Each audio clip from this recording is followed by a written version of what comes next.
আমরা এই মুহূর্তে সায়েন্স ল্যাবে অবস্থান করতেছি। তো আজকে আরও আধা ঘন্টা 40 মিনিট আগে ঢাকা কলেজ এবং সিটি কলেজের কিছু স্টুডেন্টদের মধ্যে ধাওয়া পাল্টা ধাওয়া হয়েছে। এখন এইখানে পরবর্তীতে পুলিশ জানতে পারে, আমরা কিন্তু মাঝামাঝি অবস্থান নিয়েছিলাম যে এই ঢাকা কলেজ এবং সিটি কলেজের মধ্যে প্রায়ই আসলে ঝামেলা লেগে থাকে।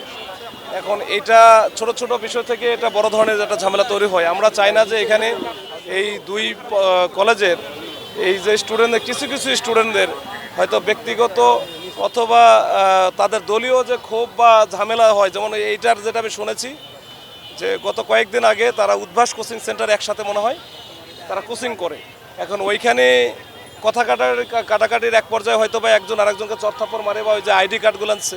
এক্সট্রিম মশার কয়েল প্ল্যান্ট ফাইবার দিয়ে তৈরি, তাই সহজে ভাঙে না, সুগন্ধিযুক্ত ও নিরবিচ্ছিন্নভাবে জ্বলে। ডেঙ্গু, চিকুনগুনিয়া বাহি সহ যে কোনো মশার বিরুদ্ধে দেয় এক্সট্রিম সুরক্ষা। নিয়ে নাই ওইটা রেস ধরে, কিন্তু গত পরশু দিনও কিন্তু তাদের মধ্যে উত্তেজনা ছিল, কিন্তু তখন তার তাৎক্ষণিকভাবে পুলিশের ইন্টারফেয়ারের কারণে ওই দিন আর কিছু হয় নাই। কিন্তু আজকে সকাল থেকে কেন এটা নতুন করে আবার এই উত্তেজনা তৈরি হলো আসলে আমরা এখনও জানি না, আমি বুঝিও নাই। এখন ওদের সাথে কথা বলে হয়তো বুঝতে পারবো। এখন যেটা হয়েছে, এখন আমরা মোটামুটি এখন এই মুহূর্তে যান চলাচল স্বাভাবিক আছে, মানে চলতেছে। এখন আমাদের পুলিশও আমরা মাঝামাঝি অবস্থানে এসেছি যেন ঢাকা কলেজ বা সিটি কলেজের কেউ যেন এদিকে না আসে, মুখোমুখি সংঘর্ষ যেন না হয়।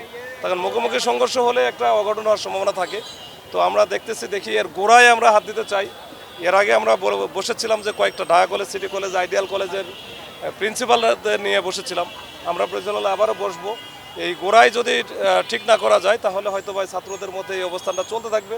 এই মাঝে মাঝে ধাওয়া পাল্টা ধাওয়া হবে, তাদের মধ্যে আহত বা গুরুতর আহত অথবা বড় ধরনের ঘটনা ঘটতে পারে, এইটা আমরা এড়াতে চাই।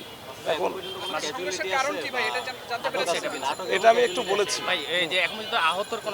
আহতর আমি শুনেছি যে এরকম 2-3 জন আহত হয়েছে এখানে। এখন তারা হাসপাতালে আছে। এখন বর্তমান অবস্থাটা জানি না। গুরুতর আহত আছে কিনা আসলে আমরা এইটা কোনো না জেনে আসলে বলতে পারতেছি না। আমি এটা ডিটেইলসটা জেনে তারপর বলতে পারবো। একটা বিষয়, যেহেতু 12টা থেকে সংঘর্ষ শুরু হয়েছে এবং দফায় দফায় কিন্তু কয়েকবার হয়েছে, পরবর্তীতে যাতে না হয় আপনাদের প্রস্তুতি কেমন? আমার প্রস্তুতি এখন যে আমি কন্ট্রোল থেকে আমাদের আরও ফোর্স নিয়ে আসতেছি। আমাদের অলরেডি এখানে প্রায় 40-80-100-র মতো ফোর্স আছে, আরও নিয়ে আসতেছি যেন ওই ইয়েটা না থাকে। আর আমি নিজেও ঢাকা কলেজে যাব, গিয়ে ওখানে প্রিন্সিপালের সাথে এখনই কথা বলবো। কথা বলে আমি হয়তো বা ওরা যেন না বের হয়। তো এক পক্ষ যদি না বের হয় তাহলে হয়তো উত্তেজনা আস্তে আস্তে কমে যাবে। আর এই পক্ষ তো ভিতরে ঢুকে গেছে সিটি কলেজ।